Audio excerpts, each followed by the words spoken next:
Kotuna thadrukpa serol amana liangmei naga lup singda akalma warning tourakli serol aduna makhatana pallibadi khul anigi ngamkhai matangda khungi sipsina wari sanaraga warisin purakpa yaba thabakta wathok sokthokuna ka henba thabak thoromsing pangthorliba asigi matangda kariguma pamdaba thodoksing thokpa yarabadi maduda tholakpa afafatagi khudimak liangmei naga organization singna daita pugutabani haina Committee on Tribal Unity Kotuna Fongdorakli Kotuna thadrokpa serol aduna hairi Manipurda tholiba irang asida nutrient oina laiba furupsingna nutrient oina laibagi thodang adu lauduna adumak laibiu Manipurda laiba liangmei naga furupki mahut siliba lupsingna ranma wafamsing chandoktuna furup anigi marakta ka hena nuaitaba thudoksing thulakba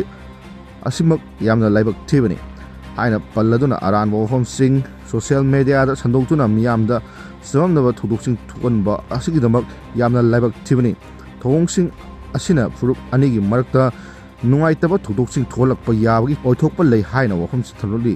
leilon amadi khonsa khun anigi marakta leiba ngamkhai gi sayenaba asi